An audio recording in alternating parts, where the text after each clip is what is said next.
Hey, everybody, welcome to the Lakehammer episode wrap up from Ramblings of the Warp. So, over these past couple weeks, we've been gearing up for this Lakehammer event that we do every year. And this year, we played a ton of 3.0 to really kind of cut our teeth and see how we felt about it. And we have some opinions, and we're going to get into it. As always, I'm joined by the wonderful Kyle, who's never mad, and I'm joined by Christian, the wonderful. I was just wondering if you were ever going to introduce us. Again, so angry. I was about to be like, wow, not even an introduction. Wow. I was getting there. Hold your horses. You sound mad, Kyle. Yeah, so mad. So 3.0, we played a lot of 3.0. And I'm going to be the first person to say that we were wrong about 60% of what we thought.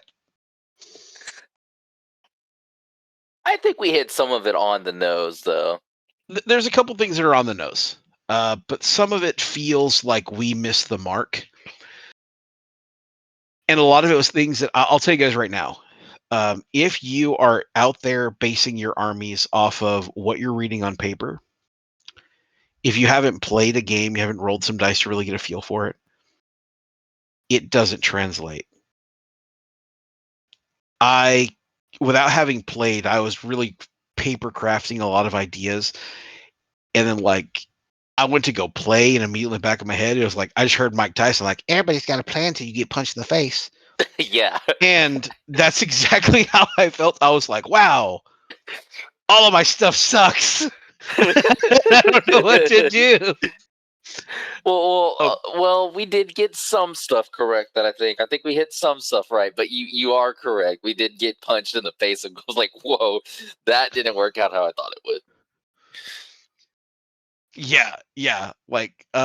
It's like that whole part. There's a scene in Rick and Morty where they're just like, oh yeah, you if you get killed by a great warrior, you go to this wonderful place, whatever. And he's like, oh no, I want to live. And he runs out. He's like, oh my god, it was all true. That's the roller coaster of what the games felt like. So, first major takeaway, I think we hit it on the head. Rhinos and scoring on turn one are critical. I don't know if I like how critical that is, but it is critical.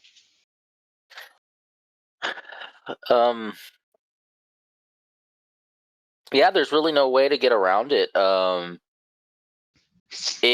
lot of people are going to have easy wins that come out of nowhere just from that first turn scoring with Battle Line 2. So, because it is a dice game after all, and the only thing... Wait, hold up, no. What'd you say? Huh? What'd you say? Battle Line 2? What'd you say? I don't know. This ain't 40K, homeboy. We don't have Battle Line. What is the term? My bad. It's just line. It's just line. You don't need all those extra syllables on the front. Okay. Line 2. I don't even think that's a 40K game. I thought you were going to tell me you were shooting me with like a negative ballistic skill and shit. Negative AP, I mean. So, okay. So back on the main topic. So, you remember when we were doing the inductee episode? And I was like, man, inductee are line one, and they got this going to be real hard trying to find a separation between inductee and tacticals. Like, you might not take any tacticals. No, I'm still taking all the tacticals. Line two, line two is so good. That line like 2 versus line 1. Not only do we miss the lines in the paragraph, we miss that it also had line 2. So, we got to read. Can't skip the fine print. Yeah. I got a wooden spoon. So yeah, that separation of line 1 to line 2, it doesn't seem like a lot. But the best way I can explain to you is I played a couple games with you, and I played a lot of games with Seth. And what we found is whoever jumps out ahead in points early can kind of just stay there. The first turn scoring, I'm not going to say it's a problem, but it is an obstacle to get over. You're going to have a plan to offset that turn 1 surge. Now, I think part of it is the missions. I think that there's one mission where, like, on turn 1, the objectives are worth 3 points, then they're worth 2 points, then they're worth 1 point, and then they go away. I feel like that should maybe be the other way around. It should count up. So controlling them later in the game is more important than controlling them early, because that first turn grab, I mean, you're talking rhinos can move 12 inches. You can disembark another 7. You're talking about a 19-inch jump plus a 12-inch deployment on some of those deployments. So you're talking, between a 25 to 29-inch, like, oops. Yeah, what I was trying to also to get at, depending on what you said, that's also guaranteed. This is a dice game, so you trying to take someone off of it, that's all dice rolls. And your dice could sometimes betray you, like they usually do Kyle, and you're not taking out as much on that first turn as you thought you were, where it's a guarantee on first turn, I'm moving this. Well, not even Kyle. Seth pulled a fast one on me, that bastard. We were playing, and this is where I go back into the original thought process of, I think that Vanguard is a trap. And I know there's going to be some people that disagree with me. I know my buddy Michael will disagree with me, and I think my buddy Duncan will disagree with me, but I think that Vanguard is a trap right now. And it kind of got proven to me when Seth pulled his tactic. Monkey found tactics. So we're playing the game, and he's got a unit on the objective, but he's only got 4 guys towing the objective. And I'm over here like, man, I got this master signal. I'm going to flex this unit into a Vanguard unit. And I was like, yeah, but he's got like 10 guys in the squad. I've got to kill the whole squad. I've got to get it off the objective. So I was like, okay, I'm going to shoot him with this other squad to soften him up first. I killed 4 guys. He goes, okay, and pulled the 4 guys off the objective. I was like, you son of a bitch. You son of a bitch. Dirty. Yeah, that was a solid move. Hold on. Killed the 4 guys and he pulled them off the objective. He pulled the 4 guys off of the objective before I shot him with the Vanguard unit. Because I was like, I got to soften him up. He's going to pull the wounds from the back, right? Because he wants to hold the objective. No, Gabe is stupid. And I should have seen that coming. He can pick where he pulls the casualties. So Vanguard's harder to pull off than you think it is. Unless you bring something like Volkites where you just delete whole units. That's a whole different argument. But Rhinos are really good. They're really strong. You said something over the weekend that I find myself more in agreement, but I don't know how to fit it in there, which is armor 14 sucks to kill. I think out of all of our games, we started noticing armor 14 is tough. The game has a lot, or we had a lot. I'm gonna say the game doesn't. We had a lot of lacking AP2, AP3 type stuff. Armor 14 is gonna be strong. There's not a lot that could deal with it, and then when you can deal with it, we didn't do it at Lakehammer, but we found, well, it's not even hidden tech. I believe everyone knows the tech, that what you could do with it. I could see someone always taking an Armor 14 vehicle and sitting a Forge Lord by it. Yeah. Well, when I was playing against Seth, he even brought Vindicators, and I was having problems getting rid of the Vindicators because you either kill him outright, or he's going to heal him with a Tech Marine, or he's going to heal him with a Forge Lord. And I was like, dude, I remember looking at him. I said, hey, Seth. And he goes, what? And I was like, if you heal that tank one more time. If you heal that, he looked, that bitch looked me square in the eye. He said, I want you to do an intelligence check to repair the tank.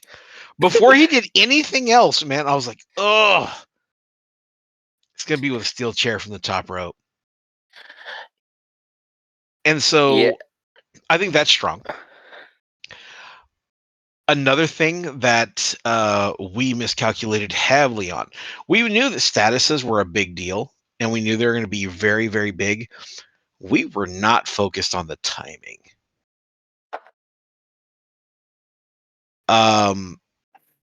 Knowing that if you charge me and I get off a stun with a shotgun, I can stun you. Knowing that if I charge you and I volley fire with a weapon that has stun, you don't get to use a reaction anymore. So you can't Overwatch. That's messed up. It is.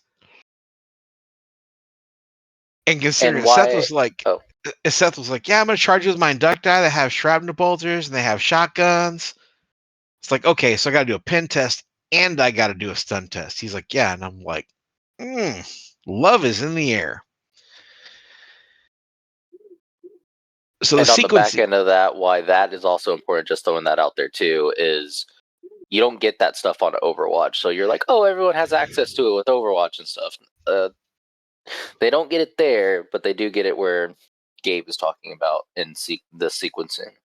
Yeah, so yeah, important note to notice, the reactions specifically state that no reaction can cause statuses. You can never produce a status with a reaction. A volley fire is not a reaction. That's the other reason we talked about on our previous episode, is if I can make it to you with a setup move, we never get volley fire. We just go straight into the melee, which that's going to be kind of critical against armies like Iron Warriors and Sons of Horus, where the volley attacks have a little bit more weight. That's going to be pretty important. I think another thing that we kind of overlooked, not as much as we think we did, but we kind of overlooked the importance of the soft stats. Make sure everybody takes a Nunkyo box, make sure everybody takes different things. Man, the jump from cool 8 to cool 10 matters. Yeah, oh yeah. Holy crap, it matters. And I know that sounds like, oh yeah, duh, Gabe, it does matter. Dude, it's so much more than I thought it was going to. I figured oh yeah, guy's got an 8. 8's not bad. Well, it is if you're at a -2. Just lost all your stuff. You don't have his Centurion. It matters. Yeah, I have a whole new outlook on Custodes now just because of going through some of those roles and going through stats. I'm just like, no, never mind. These guys are pretty good still. Yeah, I remember I was talking to Seth and I was like, yeah, Custodes, were kind of worried about them because they're all Vanguard. And he's like, it's okay. Yeah, we played that game and I was like, oh no, it's okay. It's okay for right now. It's not because they can score so much or whatever else. It's that all they have to do is get there, and then you'll never get them off them again. Those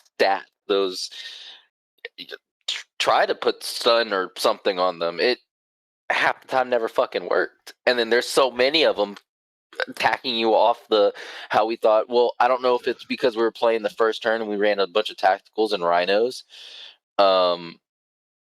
And maybe those 1 or 2 games he did jump up and try to do all that, but I was just like, okay. I scored at least 6 Vanguard points first turn, stood on the objectives, and then he couldn't get me off of them because, again, the lack of AP2. Well, not just that, but even when you have the AP2, you're Eternal Warrior. Oh, yeah. What does Eternal Warrior do again? So basically, different. if you've got Eternal Warrior 1, right, then all incoming damage is reduced by 1 to a minimum of 1. So if you shoot in with, say, a las cannon, you stood still, you're going to fire a las cannon, it's damage 2. It would become damage 1 if I were Eternal Warrior 1. If I were Eternal Warrior 2 and you shot at me, I would reduce it by 2 to a minimum of 1. So that comes in handy with things like Demolisher Cannons on Vindicators. They're damage 3. Well, if I'm Eternal Warrior 2, it will only do 1 damage. Uh-huh. That track? Yeah, that's gross. Yeah, and Custodes all have it. Army-wide. Period. That's fucking gross. Fuck Custodes. We're back to this. So, They're solid. I think where the Custodes are going to have a lot of fun is they can hold the objectives and just hold it all game long. They won't get that initial burst like we were talking about because they don't have line. Yeah. But they don't really need it if they're going to score the whole rest of the game. Now, I don't know. Like I said, I don't know if it was the lack of the weapons that we took, but that's just going to be reps. We're going to need to play this edition. Like No, you said, I I think. Oh, go ahead. I will say this. Custodes are the outlier. I don't foresee seeing tons and tons of Custode players. Oh, no. Excuse me. What I will say, there were a couple of other things that I underestimated the value of just because having not played enough. One, AP3 ruins armies. Holy crap. I remember looking through the rules and I was like, man, there's not a lot of AP3. There's even less AP2. Then I realized AP3 wrecks. Yep. Because there's no artificer armor anymore to hide behind. Not just that, it's like, it's not just there's no artificer armor. It's it's crunchy. You're closer, faster, you're shooting more. And my original philosophy rings true. I do not care how many armor saves you have. I want you to show me 90 of them. That leads into another thing that I think is a hot top. So this is going to be a hot take. At first, I thought it was the Vanguard thing. I think I was wrong about the Vanguard rule when it comes to Custodes. There's a little give and take there, but I think the one hot take that I have that I don't know if y'all agree on, but I know Seth agrees on it. We talked about this in length. Armor Bane's a trap. I think Armor Bane's a trap. Oh, okay. Isn't Armor Bane only against dreadnoughts? No, it's against vehicles. Here's the problem. I understand what you're saying, and okay. Okay, hold on. See? I know how you I know how you nerds think, you and Seth. You guys are saying that Armor Bane is a trap because if you get a glance, it will automatically become a penetration rather than producing the status. Am I right? Yes. The caveat is depending on what it is and what the gun is, but what we're seeing is there's a lot more statuses and you get a lot more shots on some of these guns with statuses. So that's why I'm like, depending on what it is, there's a few things that I was like, okay, Armor Bane's good there. Caladius Grafting from Custodes, think it's wonderful. But the majority of it, I would rather take something that's gonna fucking glance you and don't get the pin and have the status on it to just say, hey, you can't do this. Can I add a caveat, and you might get mad at me pointing this out to you? What's up? Didn't she just talk about they're going to have a Forge Lord chilling next to the tank? I know. Didn't we just know. But there can't be a Forge Lord. There can't be a Forge Lord at every one of your fucking vehicles. And to show you that, how many vehicles were we playing against when we played Seth? 2 Vindicators, a Bombard, a fucking... There was at least 4 or 5 on the table. Yeah, but the Bombard's going to be hiding. The Vindicators can roll up. And I get what you guys are saying. Like, you're talking about, like, oh yeah, I want to put statuses upon statuses. I'm not saying statuses are bad. What I'm saying is I don't have to worry about the tank having statuses if the tank is dead. Yeah. There are certain weapons that I'm like, yeah, Armor Bane is really good. Point in case, Laser Destroyer Rapier batteries. That Armor Bane is really good. Right? I'm going to chew through. I'm going to do some damage. I'm going to put some hurting on you. Right? Armor Bane that's not good. I don't think that las cannons are good right now. Not on regular heavy support teams. I don't think they're worth the points. I don't know if someone at Games Workshop just... I'm wondering if they had everybody there like, okay, you're going to write the rules for retinues, and you're going to write the rules for heavy support, and you're going to write the rules for normal support, and you're going to write the rules for the rapier batteries. I don't know if they have different guys writing different rules for different people, but I can't in my head understand why. And I really don't understand why this works the way it works, right? If I go and I get a 10-man heavy weapon team, right? And I'm like, yeah, I'm going to get 10 guys and I'm going to give everybody las cannons. Okay, that is a 350 point squad. And that will give me, 350? 350. Bro, like I heard the first time I saw the points on that, dude, like I had a flashback to like 1990s commercials where like New York City, like 350, right? And then I was like, okay, well, what am I getting for 350? Min max 10 to 20 damage if I stand still, 10 shots hitting on threes. Okay, cool. Strength 9, AP 2, 1 damage, 2 if I stand still. For 260 points, I'm getting 4 rapier batteries shooting 8 times at strength 10 AP 2 damage, 3 if I stand still. They all have armor bane, but the rapier batteries are toughness 6. Okay. Why would I take the regular las cannons again? Yeah, Now, and if you're shooting at them, you have to get the rapier batteries, and then if you're hitting them in melee, you have to take the guys banning them out. Yeah. Right. And so I was sitting here, I was like, man, like, why would I not take rapier batteries at 90 points less? Yeah, 90 points less to lose 2 shots? Did we not do math at GW school? I honestly think that it's just that they knew everyone at least had 20 las cannons sitting somewhere. They knew everyone did it once and was like, "Ooh, I feel really bad about this. Let me put them up," and at least kept 10. And then they're like, "What else can let's get more models out the way." Now, I will say, one of the things I did hit on the head, missile launchers fuck. Oh, yeah. Rapier battery crews fuck. What's that, Kyle? Rapier battery crews fuck. No, rapier batteries are solid. Missile launchers are solid. I think plasma cannons are also going to be solid. I think those are going to be one of those units that if you learn to use them correctly, they're going to be pretty good for the point cost. But rapier batteries are going to be really hard to not take in a list because they're so good. And they could fire back at you now. Yep, and they can react. Mm-hmm.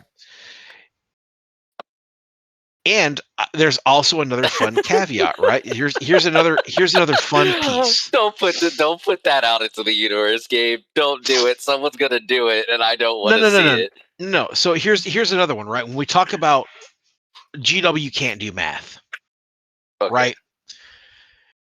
If I take a squad, a heavy support squad, as they come with heavy bolters, right?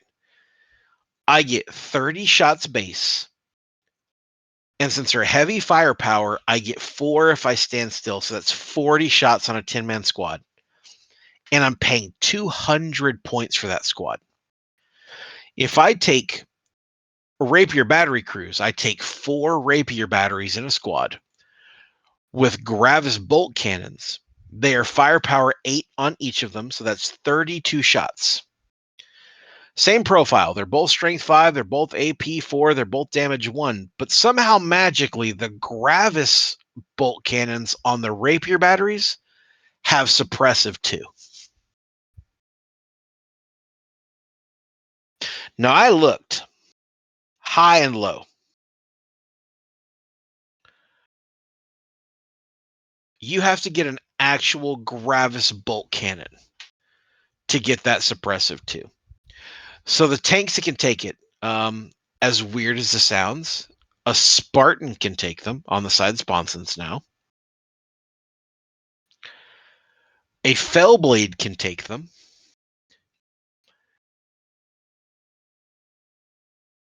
And I was like, man, there's got to be something else out there that can take this stupid little bolt cannon. Like, it can't be that hard to get, right? So I went looking, and I was like, okay, what else can get it? What else can get it? What else can find it? And I was like, boom, Castroferum Dreadnought comes stock with a Gravis bolt cannon, right? Somebody agree with me? Yes. Did you know it doesn't have suppressive? Why?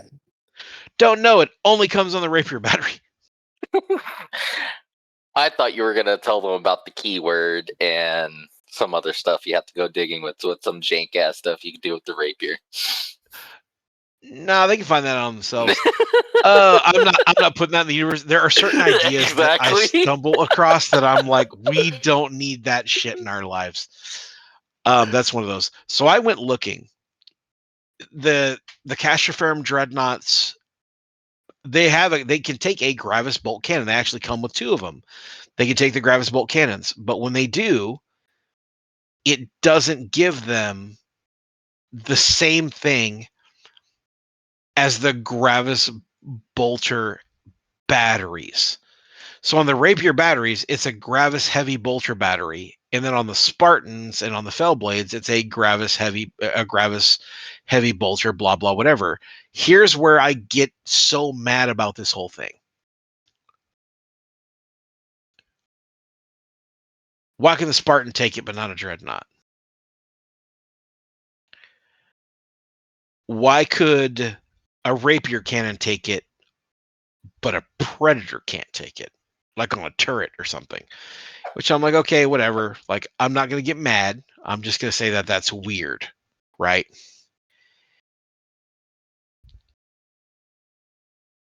But the fact that a Rapier battery crew of 4 Rapier carriers shooting 32 times that can cause suppression is 40 points cheaper than a heavy support squad with 10 heavy bolters is crazy. The other thing that I found out from playing those games, I really like running over shit with rhinos. I can't express to you how happy that made me. Oh, fuck you. I really, really like, bro. I'm telling you, I went through Seth's army, and I was like, oh, they're still there. Oh, they're still there. At one point, I opened my phone. I hit the video. I was like, put it reverse, Terry, and I ran over him again. That's so fun. I love it. It's hilarious, right? And I think that's going to be even more problems because that means that my scoring units can now just steamroll over other units to get where they're going. And then the rules, like Kyle pointed out earlier, is you can withdraw in any direction you'd like out of a combat if you win. So you can just withdraw into any direction through and around units. Like, there's a lot of fluidity with the way the game plays now. And you've got to really give it some thought as to what you're doing. And that whole, like when Seth was like, okay, I'll pull the 4 guys off the objective. I wanted to strike that man. Not as much as he wanted to strike me when I walked over and watched his rolls, and he rolled 4 ones in a row. Oh, dude, he wanted to beat you with a lead pipe. He was so mad. You get your luck out of here. You get your Thousand Suns cursed dice luck out of here, motherfucker. Bro, he was taking me to school, and then he walked over, and Kyle goes, "What are you rolling for?" And he just looked at Kyle, and he's, "I'm rolling for this." Rolled it 5 ones. I looked at Kyle, and I was like, "You should go." Not as bad as losing 4 suzerain, though. Yeah, that was bad. Yeah, thanks for bringing that up. You know I had to. But yeah, there's a couple other things that we picked up on, the sequencing of certain things. That was kind of there. I'm not blown away by Barrage. I kind of am, but it's the ones that are Barrage 1. Most of the things we were shooting were Barrage 2 that weekend, but after reading through it, most of them were Barrage 1 because you only have to roll 1 dice, and it usually is going to hit the mark. But you don't like them? I wouldn't say it's that I don't like them. They break like a couple of small rules for me. You know, like when I was playing against Seth, he's like, "Oh, it's fine. This guy over here can see," and I'm like, "Okay, so it relies on that guy being able to see through that guy, and then you not rolling like shit. One of those three is going to fail." Yep. That's asking for a lot of RNGs, isn't it? Yeah, that's why I was like more on the Barrage 1, where you have to roll 1 dice to get it more in line with it. What were we? What? Oh, he was running rapiers because he took some of my Iron Warriors to fill out a 3K list. I forgot about that. And How'd you how'd you like the feel about that? Bombards? You answer first, and then I'll answer mine. Well, I felt pretty stupid because I forgot you brought the whole army. I thought you only brought some of it, so I didn't get to test as much of the rapiers that I wanted to. So I let him test them against you. And how did you feel about that? What a bitch ass answer. They're good. That's why. That's how we found out that they were really good, because they shot the shit out of Gabe. They're good, and they are pretty solid. I think what I don't like about the way he was playing them is he was like, "Oh yeah, you know they're the mortar carriers, so I'll be able to shoot these shatter rounds, and I'll be able to shoot this, and I'll be able to shoot that." And I was just like, someone go grab my wrench monkey so he can fuck up this well laid plan. And I was like, I'm going to shoot him with a missile launcher. And he's like, okay, I'm going to return fire. And I was like, all right. I was like, how many shots is that? And he came back with some number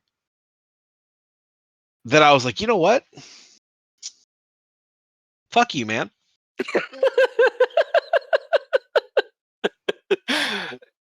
Because I was like, how bad can it be? He's like, oh, the shatter rounds shoot 4 times a piece. And I'm like, huh? Yeah. They kept Adopted that? into a different language. They kept that? And then I realized it's actually worse. They gave those shatter rounds armor bane. Want to talk about a thing that works? That works. Now, the fact that they're strength 7 AP 4 and there's 4 of them, that means he was shooting at me 12 times. That wasn't horrible. What was horrible is that I failed all the damn armor saves. And had to pick up my whole missile team. But my missile team did jack up that whole rapier battery crew. It was a tit for tat. Yep. I was cool with it. I think rapier batteries just overall, there isn't a bad platform. They're all good. They all have a usage, which I can't say about heavy support teams. For me, it's the hard comparison of they're both in the same slot. They're both occupying the same point detriment. What am I getting for the points in the same slots? And the rapier batteries just, they fill that role more consistently.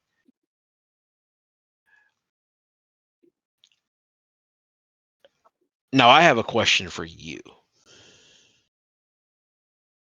What's up? How did you feel about the Vindicators?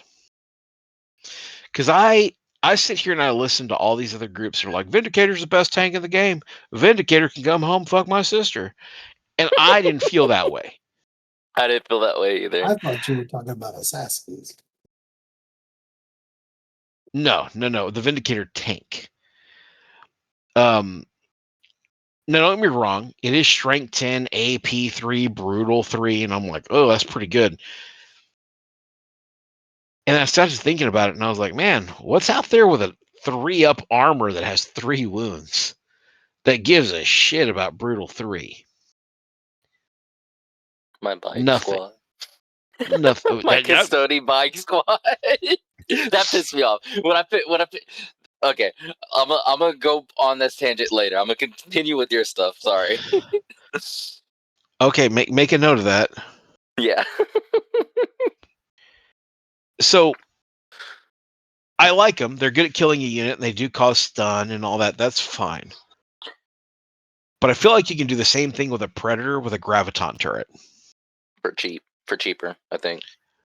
I think they equal out to about the same cost. The difference is, and this is a really subtle but stupid difference, because there's somebody out there who's like, Vindicator's armor 13 on the front. So does Predator. Vindicator's got a blast. So does Vindicator. Oh, but the Vindicator's strength 10 with armor bane and 3 damage. You got a fair point there. The Vindicator is also centerline fire, which means you have to point directly at one you're wanting to shoot and shoot it. Predator has it on a turret, so I can shoot in 360 degrees. It's a dumb argument to get into, but it is an argument. Now, point-wise, there's also the argument of points, right? So a Predator with one of the Graviton turrets is 120 points versus a Vindicator's 140 points. Now, again, the Vindicator's Demolisher tank is stupid. Strength 12, AP 3, 3 damage, breaching 5+, stun, and then it has Ordnance D. So if you stand still, like it's a 6 damage blast. It's nice.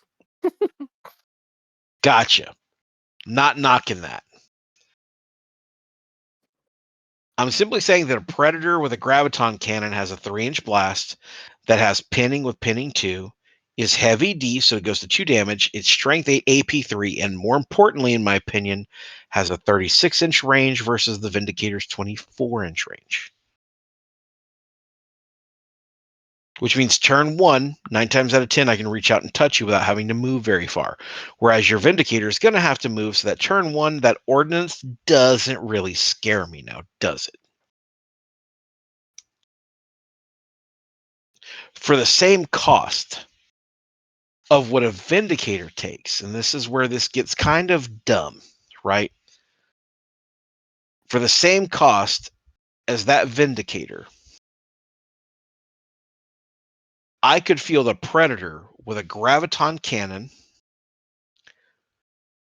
2 side sponson Volkite culverins, and a Hunter killer missile with a dozer blade, and I will be the same cost as a Vindicator. That's a lot of utility. That's a fuck ton of utility for the same point cost in the same slot. And the armor values are still the same. Your Vindicator is a 13, 13, 10, where your Predator is a 13, 12, 10. And guys, don't sleep on the Predator could shoot 360. Yeah, that 360 firing matters a lot. Yeah, outflank with some stuff that I wanted to talk about later is it's going to be a thing. Something's going to be behind you and blow up your vehicle. That's yeah. Yeah, and then I think the other thing that's also really important is if you choose not to take the Hunter killer missiles, you choose not to take the dozer blades, you choose not to take the Volkites, and instead what you do, it's going to come stock with heavy bolters on the sides, right? But you can spend 20 points on a Decurion Defensor.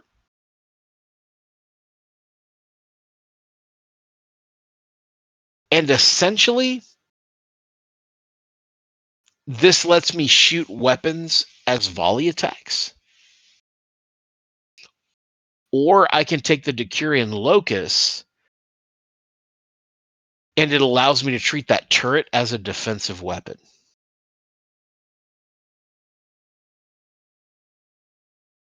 Both of those are valid additions. Yeah. Mm-hmm. And right, I think the Volkite culverins that we're talking about, are they strength 6 and lower? Oh yeah. Yeah, but even then, so here's what's even dumber, right? You want to talk about the utility of a Predator. I'm going to give that Predator 2 side spawns and Laskins for 20 points. We're at 140 points. Per the new tank rules, sponson weapons are always treated as defensive.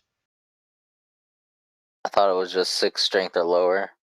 It is, unless it is a sponson. Sponsons are always considered a defensive weapon. I was getting to the thing. I was like, I would still probably take Volkite culverins because you could react with them, and then when they charge you, and you take that one ability, I forgot what it was called, and then you could just fire volley attacks whenever they're coming at you. Yeah. So funny thing about that, the Decurion Defensor allows you to essentially make volley attacks.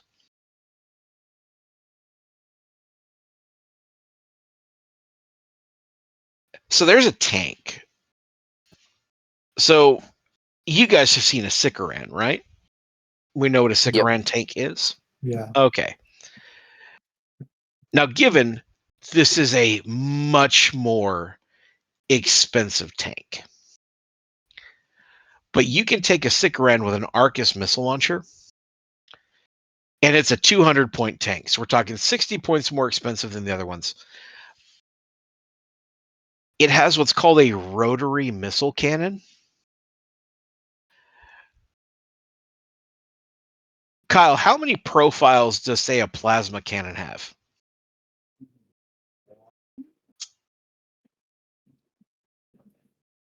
Sweet. Kyle? Hey, there you go. There you go. It's got minimal and maximal, right? Christian, how many profiles does, say, a quad launcher rapier battery have? Depending on what you take, 2 sometimes. No, I think it's only 2. Yeah. It's 2, and then if you take a siege breaker, you can give it a third. Yep, you could give it. Yeah. The Arcus missile launcher comes standard with 4 profiles.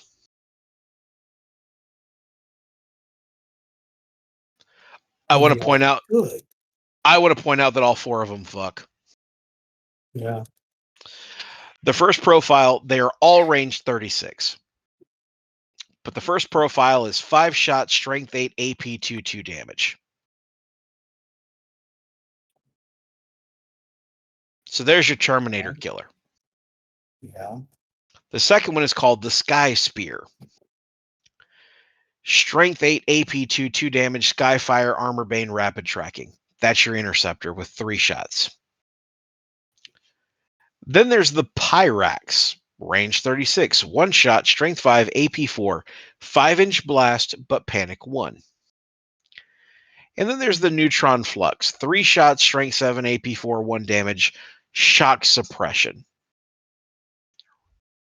There's your control. All 4 of those profiles are good. All 4 of those profiles do what they need to do. That's a 200-point tank that is armor 13, 12, 12, can move 14 inches and has 6 hull points. That tank is solid. Yeah, it just doesn't have any indirect fire, but who cares? You sit it there, put a Tech Marine or a Forge Lord by it. If you could see it, it could see you, and I'm pretty sure it's going to do more damage to you. Correct.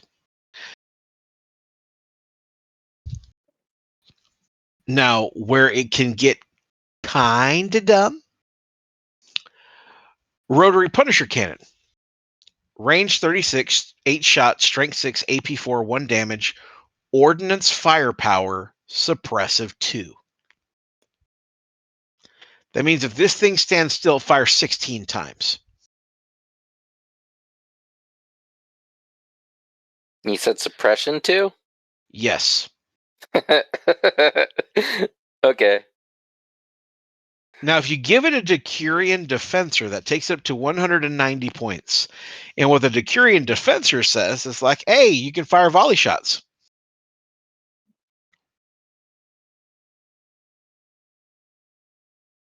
Volley keeps it keeps the suppression status, right? Yep. Volley keeps suppression. And if you get suppressed while charging, do you lose your charge? That I don't know. I know that stun does something where you can't do reactions. I'd have to look and see what suppression actually does. There's probably something it does. I think pinning does that. There's one of them that doesn't let you move. And there's one that hits you on snapshots, things like that. But I'm more of looking at the idea of if you're charging a tank and that tank gets to shoot you 16 fucking times. Yeah. I'm not entirely sure you limp away from that one. I agree. But in the grand scheme of things, I really love the point cost of Predators and the versatility of Predators. I think they're going to be fantastic. I think that's one of the ones that some of the ABB guys hit on the head. Predators are going to be fantastic, especially with having to deal with Armor 13. I couldn't kill a Vindicator to save my life. Yeah. Vehicles are tough this edition, basically. Vehicles are tough and dreadnoughts are underwhelming. I think they did a switch. The only difference is I think vehicles last edition were more lackluster than dreadnoughts are. I think you're right. I went into Lakehammer playing those games. I was like, dude, dreadnoughts feel lacking. The only thing, and I still need to look it up. I still haven't looked it up. The only thing dreadnoughts have going for them, if it is true, I don't even know. I have. That's the one thing I forgot to look up. Is if they could score. If they could sit on an objective and score, they might have a little bit more merit than I'm giving them. But I know automata and vehicles can't score. So that's I guess the only thing. I guess it'd be under the Walker type. Yeah. I'm sure they can. They've always been able to before. They don't count as a scoring unit per se, like they don't have a line. But with the new rules, they should be able to do whatever. Yeah, that gives it a little bit more because then at that point, the one for me that I think is a Daredeo. Just because I think that's the most reliable gun platform dreadnought that we have. And if I could sit somewhere with that and get a firing lane and be on an objective and score, I could see that being good. I'm not saying it's crazy like rapiers or tacticals and rhinos, but it could be a thing. Yeah, the Daredeo isn't bad. The Leviathan also isn't bad, but the limited range of the Leviathan is a problem.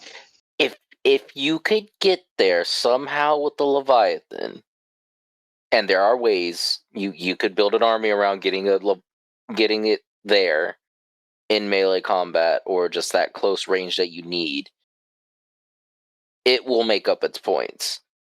It's getting there with all the pinning suppression, all that stuff, and just how fast the game is. That's the only problem I see. I would have to put. This is what I'm going to say about everything we're talking about and everything you're writing down. Just like Gabe said in the beginning, before you make a hardcore read or a hardcore assessment of a unit, put it on the table. You have to put it on the table this edition. So before I say that about the Leviathan, I would have to put it on the table and see and make a list throughout getting it to the front lines really fast and see what it does. Yeah, I'm gonna have to do a lot of playthroughs and just retain a ton of just data on what works and what doesn't work because there's so much I haven't even dipped into. Dude, I haven't brought out a unit of destroyers yet. Destroyers are so good on paper, but I'm like, it's only 5 of them, and they're gonna get murdered by some dick in a rapier battery. Yeah. The one thing that I still haven't made my judgment on, the thing that I said I was going to get back to is you were like, oh, what has armor 3 and 2? What will take it down to 2 damage? My Custody jet bikes. Now, they have outflank, which is actually really, really good. So they're versatile in that way, and we did talk about, and that's where I brought up the idea. I was like, dude, I could have just outflanked these behind his Vindicators, and it would have just blown him up. He wouldn't have been able to shoot me back because he has to shoot front arc. He can't shoot behind him. So there was that. I started them on the table, thought it was bad. Every Custody has most of them have 2 5-up or 2 6-up. For some odd reason, the ones on the bike have a worse armor save than the guys on foot. Okay. But where I'm getting to with this, one thing that shocked me and it showed me the value about how good it was is not just those jet bites, but any other, like a saber or a javelin, maybe anything that has like 16 movement and is like fly or anti-grav, you get up pretty close to them at 16, and the one thing I didn't take into account was that charge phase. We just talked about the tank that could shoot you 16 times with defensive weapons. Well, with a 16 move and an initiative 4, that new phase that we have to where I don't want to get the, what is the term for that phase, Gabe? Before the charge phase. I'm gonna let you think about it for a minute because I've said it like 19 times. Yeah, I forgot. I'm sorry. I'm tired. A volley attack. A volley attack? That is that the actual term for when you move before the volley gets fired? No, that's the setup. The setup. So the setup part of it. With a 16-inch move and a 4+, your setup range, I don't want to get it wrong, it's probably like 4 or 5. That was so clutch because when I moved in with the setup, he didn't get the volley attacks. He didn't get any of the volley from that vehicle or the time that I did it to his shotgun shrapnel bolter squad. Setup is going to be crucial. That's going to be something you could build around to not get shot at by volley and not take any pinning or any stun, any suppression, any of those. And that kind of won me a game or two just by getting that setup move and him not being able to react in any way. I was able to lock down some units and also take away some of his scoring because apparently if you're locked in combat, even though he has more models than you, it's still contested. Yeah, so things that prevent you from contesting or holding an objective, you cannot contest or hold one if you're affected by any status, and also if you are tied up in combat. And dude, you want to talk about getting fucked by circumstances.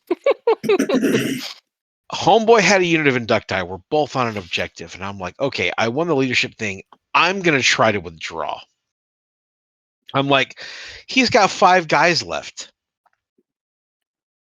He's going to try and gun me down. He's got to do me on snapshots. He's got to hit me on 5s.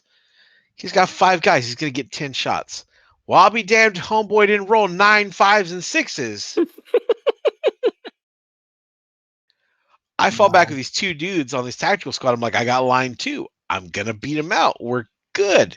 No, we died to the gun them down. Because apparently they definitely had their Wheaties that morning. They wanted me to die. So there are so many gambles you take in this edition that you didn't even think were gambles until you play it through. You know, like, is it worth sitting on the objective? Is it worth pulling guys off of the objective early so you can deny Vanguard points? When is it good to move in and out of your rhinos? You know, when is it good to just run people over with your rhinos? That's how I killed the Tech Marine. Yeah. What was that gambit where if you get an extra punch or you get to punch first, but if you don't kill him, you die? Black Shields? Black No, Shields? Shattered Legions. I was a Shattered Legions one. Yeah, it's the Shattered Legions one. Basically, their gambit is you swing at them, you get 1 attack in the focus phase, just 1 attack.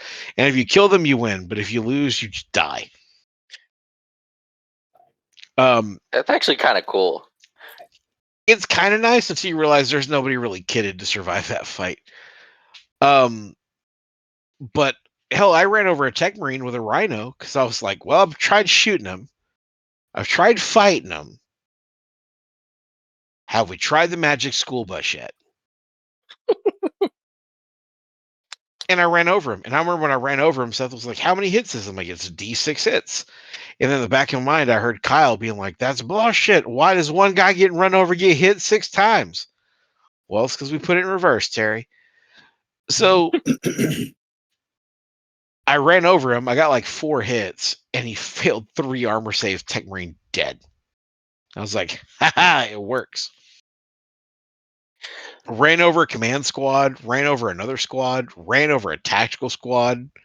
I'm telling you, I was out there looking like Mr. Magoo couldn't see shit. I was running over all kinds of people. Another thing we need to test out that I'm not comfortable. Not saying I'm not comfortable talking about, but I'm not comfortable judging any part of it yet, is the challenges. I think out of the 4 or 5 games that I played, we only got into a challenge once. That's how shooty we had of armies and how much we were just scoring and taking each other out. But when we got our named characters in and we were doing the challenges and doing the gambits, that actually takes some thought. I think It's it like takes. kind of. Oh, go ahead. I think it takes thought until you've had a good amount of repetition. I think the problem is like right now, everyone that we play with, which I know how you guys feel now. Everybody's got guns upon guns upon guns upon guns.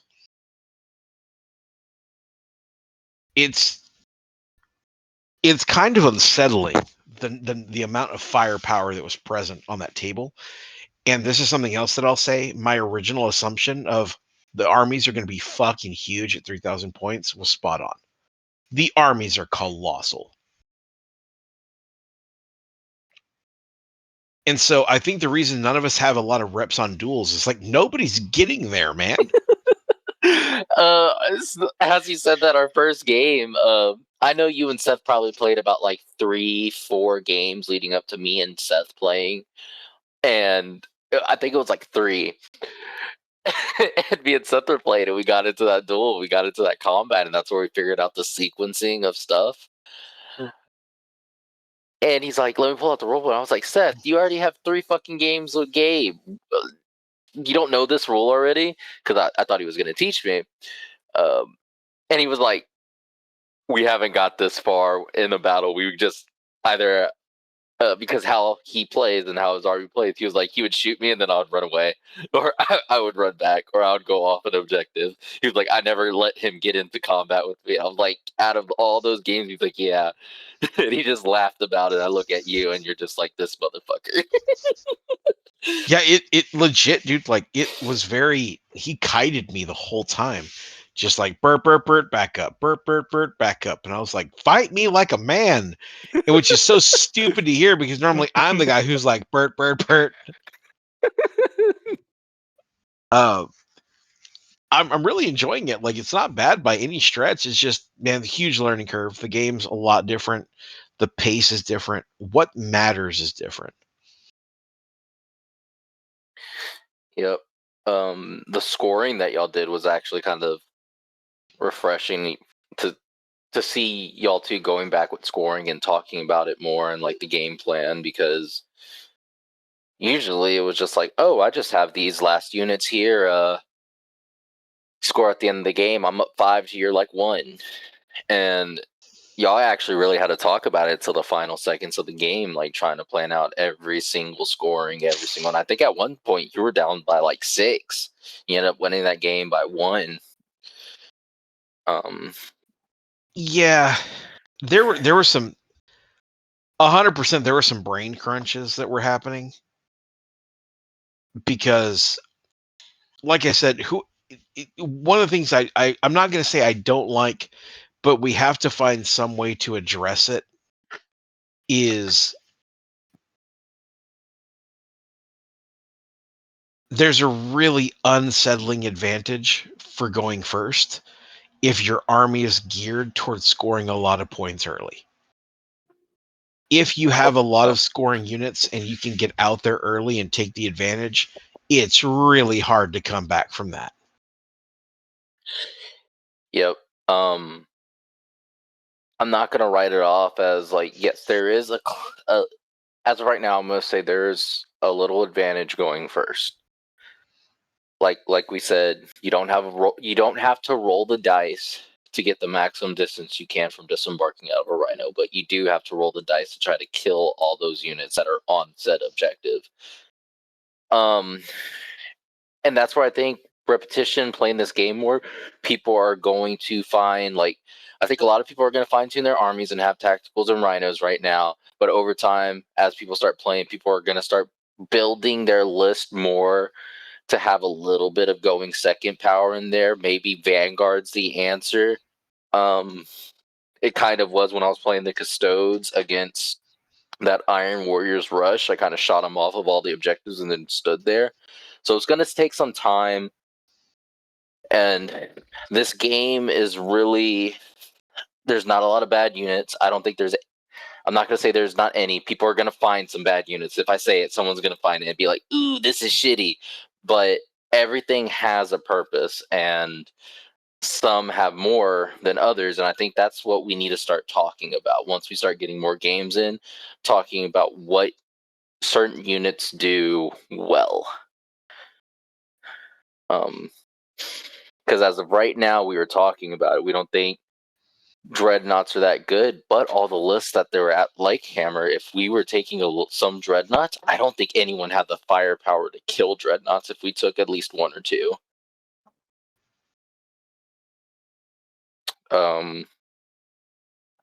So yeah, there's going to be more development on it. Right now, what I'm trying to do to tackle the first turn rush is, my hot take is, I think you should at least take 2 infiltrating squads, maybe. So maybe if you accidentally go second and they don't bring any infiltrate, have a little speed bump so they can't get to the objective fast enough. I know we talked about scouts. I know you kind of like recon Marines over them. I have a love-hate relationship with that speed bump concept because, like I said earlier, I like running over shit. I really will make you a speed bump based on how you deploy. Sure. I don't dislike the concept of bringing scouts or recons. I like the recons simply because they're a little bit tougher. 3-up armor versus 4-up armor, like, somebody can actually survive. Scouts, like, dude, I can murder scouts on accident. You're talking about dudes that was just like, what happened to your scouts? Like, oh, they failed the morale test and they got killed by a falling rock. Like, they don't hold up very well. And the concept of using them, like, I think the only way that I would take scouts in this edition is with shotguns. I would shotgun them to hell and gone. Just because stun. Like, give me statuses for cheap. I mean, yeah, that's what I mean. And the shotguns are free on them, so. Yeah. One of the other things that was kind of eye-opening for me, that I'm still wrapping my head around how exactly to feel about it.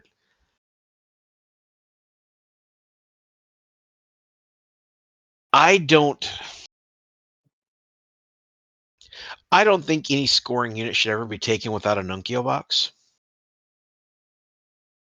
Mm-hmm. And likewise, I might never take a high command. That's a big one.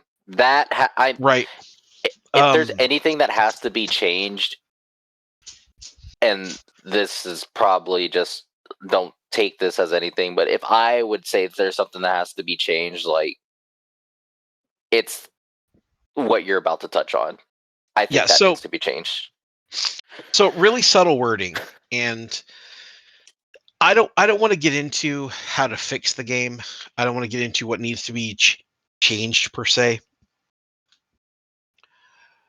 But the fact that you only score Slay the Warlord off of high command slots is a problem. I can far and away build a better list with 3 Centurions or 1 Centurion and, 2 Master of Signals. I can still build an entire list out of that. Never bring a high command. And so if the mission is calling for Slay the Warlord, Last Man Standing, all the normal stuff, like, all right, cool, Slay the Warlord. It is impossible for you to score it. Those points are off the table for you because I did not bring a high command. That wording bothers me. Not because I don't think that there should be, points for killing a high command. I feel there should be points for killing command. I think the reason that the logic behind why they didn't include any is because they want you bringing tons of Centurions. If you were bringing Black Shields, it would be impossible for you to not give up, slay the Warlord. If you're bringing, the Oath of Moment where everyone's a Centurion, right? But there has to be some kind of a compromise on that where we find a middle ground, because me just saying I'm not going to bring a high command, I'm not going to bring a Praetor, I'm not going to bring a high command model, and I just rob you of the ability of scoring those, here's the other problem. The points vary based on mission. When you look at the missions and you see that Slay the Warlord is worth 2 points in this mission, 3 in this mission, 1 in this mission, that's infuriating. I can understand how they wanted to give the missions a flavor where it's like, hey, in this mission, your HQ is a lot more vital. So when he dies, he's worth more points. Okay, that's fine. Why does it only apply to a high command? Breaks the thematics for me. It breaks the narrative for me, because the way that they broke those down in how they did the list building, it was like, cool. High command, they're the top dog, then you have command. But still, to me, when I see Warlord and HQ, there's always someone leading your army. There's someone giving out the commands to your foot soldiers. That's your Warlord.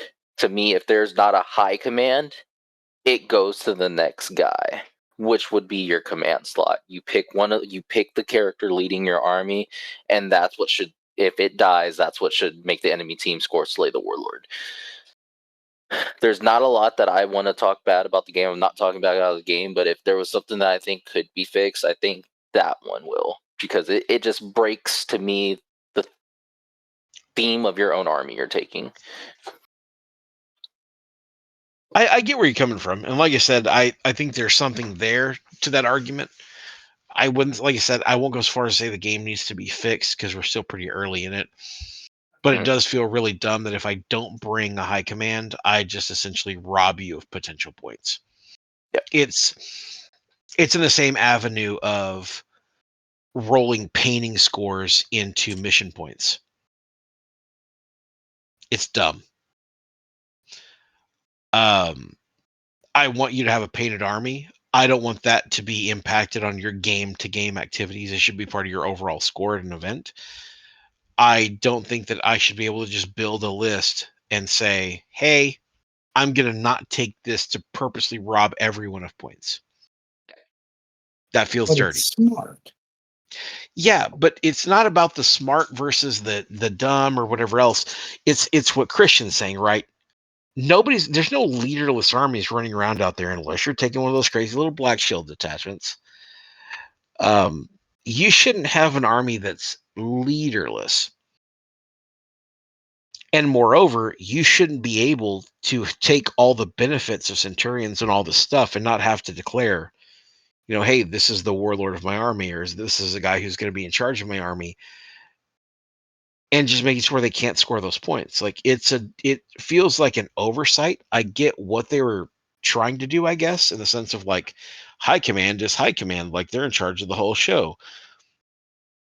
But then you turn around and say, like, yep, these guys never had high command, so they're just not going to have that.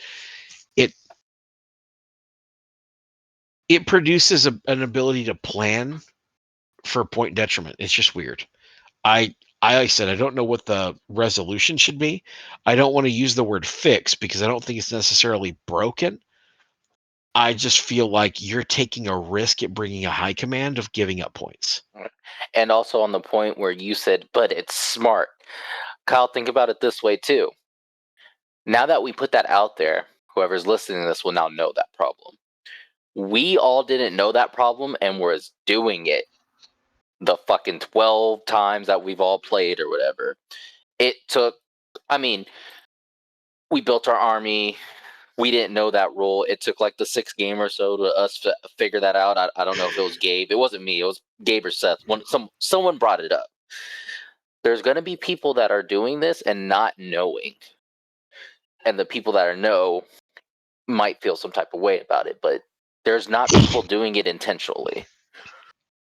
Yeah, where I think it's going to be kind of like a slap in the face is we go to an event and it's somebody's first time and they're like, "Yeah, man, I brought Ralderon," and you're like, "Okay," and then Ralderon dies, and they killed your Centurion, and you're like, "All right, cool, into the game. I got Slay the Warlord, whatever." They're like, "Hey, I got Slay the Warlord," and you're like, "No, you didn't." Well, I killed your Centurion. He's not a warlord. Who was your warlord? Didn't have one. Yeah. I didn't say it wasn't rude. I just said it's smart. Well, that's Yeah. what but I was just getting to the fact that yes, it's smart if you know about it, but people are also going to see it, and people are doing it unintentionally. So I think the other thing about that, the last part I want to say about this, it wouldn't bother me as much if there weren't so many things in the command portion and so few in the high command portion. true. It's Yeah. it's the fact that in high command, even with all of the advantages and everything else, right? Not counting named characters, I've got 4 commands. And I think I've got like, I'm sorry, 4 high commands. And I think I've got like 30 commands. Right. The flavor's dressing in the wrong direction. Now, I will say you are getting benefits for that command, that high command that you're not getting for command. Oh yeah. And they're very subtle benefits that not a lot of guys are realizing. Those high commands have Master the Legion. This gives you an additional reaction point. That matters. Yeah. It is giving you some higher profiles with some higher soft stats. Because, you look at a Praetor, Praetors are 10, 9, 9, 9, 2 up, 4 up. Like, you attach them to a unit, like, you're probably going to stay on an objective. You're probably not going to be pinned. You're probably not going to take statuses. Like, those are good soft stats. I just don't know if it's worth the potential of giving up those 4 points in a game that I've seen be decided by 1 or 2. Yeah. So that's it. But again, that's me looking a little bit further into it than most people are. Most guys are just like, "But Gabe, I just want to roll dice to do hood rat shit with my friends." I totally understand, and I hope you do. I'm trying to think if there was anything else that like reached out to me. I already talked about setup.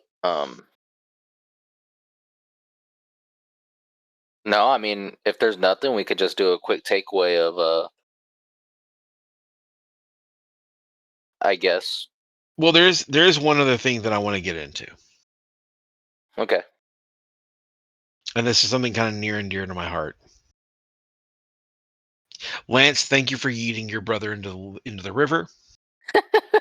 Seth, do your best not to be tabled at Lakehammer next year.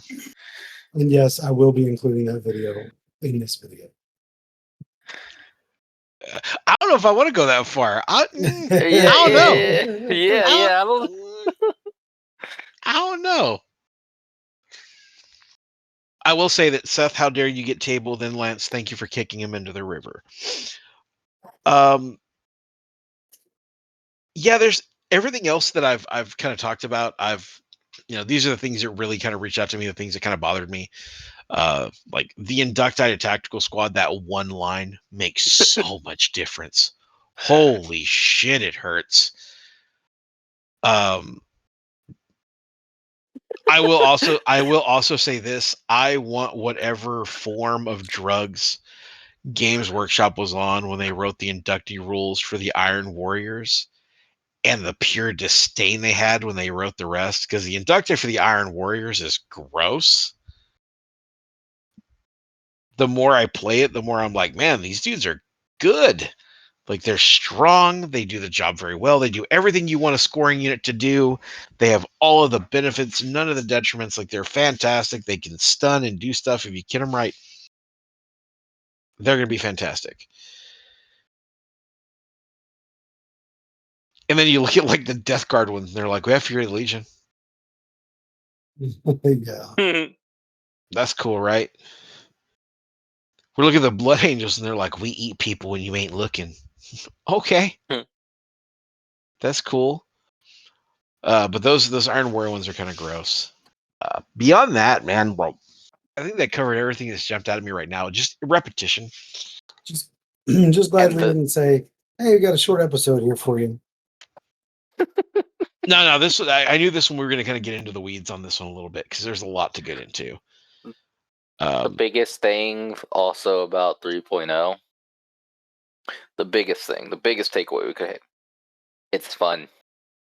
We had a good time playing all these games, even though that we're talking about some stuff. We're like, we had fun the whole time rolling these dice. Every unit felt impactful. I have no negatives to say about the game. Yes, it's a different game. It's a different beast. It's a big learning curve, but I'm having fun learning this new edition, and I think that's what really matters. And I would like to hear everyone else's what y'all feel about the games. Give us feedback in the Discord. Put some comments down on some things you figured out throughout your games that we didn't touch on. I think this edition is good. Yeah, I think something I'm gonna have to do is I'm gonna make a little like an overlay I can put on the table of a crosswalk. So that whenever I'm running over people's models, I can put the crosswalk and be like, "Oh, you're not on the crosswalk. Just run over the shit." Because running over people's tanks is like my new favorite thing. I know I'm gonna catch shit whenever I start doing it. And Gabe's gonna be like, "Oh no, you can't do that." Like, it does exactly what you want it to do, and it's a lot of fun, and it's a good way to get places. Because I've always wondered, like, so you're telling me my tank has to stop when it touches them? They're like, yeah. It's like, why is someone watching? Is there a dash cam involved? It's not like these guys are like the Chinese like fraudsters that are trying to get me to run them over. I want to run them over. Why won't you let me run them over? And now they're just like, don't even stop. Just go. Yeah, like. So yeah, I think I'm gonna make you a have little. you have to clear the unit though. Yeah, As in, completely. you have to be able to get past them. You can't just sit on them. That's but fine, still, bro. you could run over. I'm gonna make a little crosswalk and put it right next. Like, oh, went on the crosswalk. Bump up. I'm gonna do it. And I'm gonna tell you, if I ever kill a whole unit, I'm gonna give them a little pin that says I got caught jaywalking. I'm doing it. Oh, random thought. Just coming out of nowhere that I figured out that caught Seth off guard. Deep strike. Yep. It don't scatter no more. Nope. It just appears. If you fit, yeah. If I think it's only is it 1 inch away. Yeah, you've So- got to be at least 1 inch away. I believe that's it. But yeah, nope scatter, no nothing. You just come down, boom, you're there. Yeah, you just materialize. So that's a big one. That caught Seth off guard. That's a new rule change. That's actually really nice. I would like to start maybe messing around with more deep strike units. Maybe messing around, with the was it Deathstorm drop pods? Is that what they're called? Oh yeah, the ones that just drop and open. Drop open 5 unique shots that all have pinning. Yeah, maybe that could maybe work. Maybe. There's a lot to try, and it's just so fun. We played a couple 1,000-point games, played a couple 3,000-point games. How'd you feel about the low point games compared to the high point games?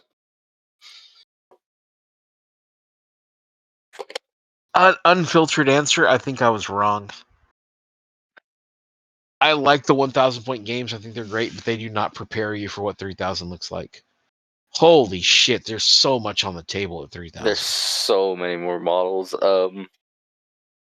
Like I honestly kind of hate it, but in like a good way, in the sense like it's like fighting the Energizer Bunny, bro. Like it just keeps going. And the worst part is, and this is the part that like I think is what's going to aggravate me and a lot of other players the most, bro. Like my list, I had like 3 5-man las cannons, a 10-man Volkite, a 10-man missile, 3 tactical squads and rhinos, 2 plasma support squads. I had a Dreadnought Daredeo. I had 2 Masters of Signal and a Centurion. I had a Praetor with a unit of Suzerain. Like, all of this was in 3,000 points. I was like, dude, this list is huge. It all fucking died. Everything died. Right? I remember looking up at the top of turn 4, and I was like, holy shit, this is rough. And I'm looking at Seth's side, and Seth's like, I got an Arc-Order Bombard and 4 dudes left. Like, bro, we were fighting for our lives. Like, it was rough, man. Like, it's crunchy. So it's like the armies are huge, but they disappear as fast as you deploy them. And I think that has to go to the missions, because no longer can you, especially if you don't go first, no longer can you just sit back. You have to push forward. You got 4 turns, make them count. Yeah, 100%. 100%. I think the having to go up and actually engage early, the scoring at the bottom of every turn instead of the bottom of the game, so much more involved, so much going on. Like, you've got to rush and do things, and it's crunchy, man. It's a crunchy game with a lot of death. So it's living up to the lore. Well, yes. I think what's even more important is it's living up to the concept of, like, it's a civil war. Like, these guys know how to kill each other. They know what each other are.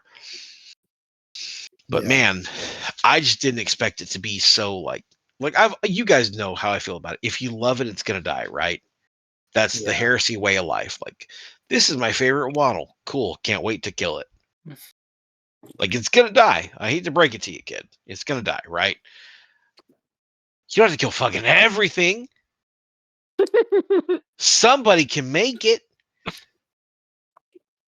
Dude, I think I had like 10 dudes make it out of the game, dude. And every single one of them looked like that Survivor and the Patriot. They were like, I think it might have been one guy. They're just getting rocked, man. And I was like, holy shit, this is crunchy. Like, it's killy. So I'm also curious what we're going to see from armies like Militia that can just bring droves of guns. Oh, like, I'm not going to do it. I don't think I'm gonna enjoy that, because when I think militia, it's the 1-2 things that we're saying is really good, and we're just like vehicles and fucking bodies, and that's what they do best. Badass tanks with a lot of dudes. I don't disagree. I think they're going to be really strong. And what's even worse is I was looking through the rules, like, you get the extra damage if you're sitting still, right? Lehman Russes have a rule where they're like a stable platform. They're always considered to have been shooting from a standstill. Yeah, I don't like that. I think I cannot wait to break out my Fellblade. Yeah, you've been talking about it. Dude, I can't wait, especially now that I know I can swap those las cannons for heavy bolter batteries, so I get suppression from the side spawns and stun from the cannon, stun from the pintle-mounted Havoc launcher, stun from the twin accelerator cannon. So did speaking of Fellblade and big ass tanks, didn't we determine that you can't take Perturabo and his tank in a 3,000 point game? Yes, you can. You can? Can't. No, you can't. Yeah. It has to be like a 5,000 point game or 30, 250. So it has to be a really big number. But I do think I could take the Tormentor without him. So that's actually one thing I was thinking about doing, just so I could put the Tormentor on the table.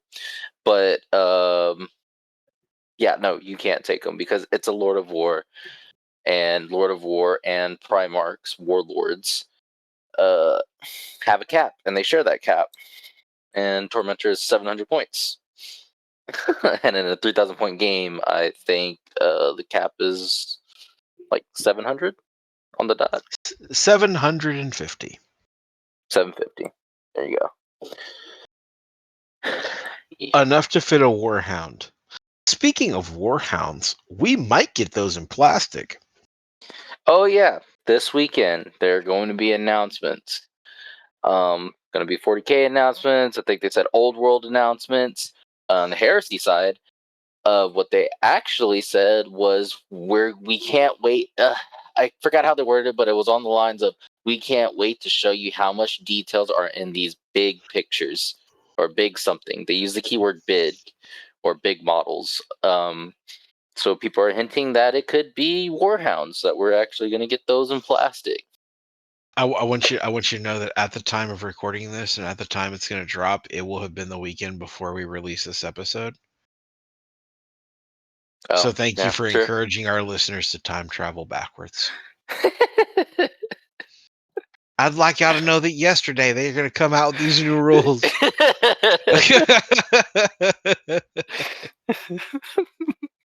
So yeah, plastic Warhounds will be dumb.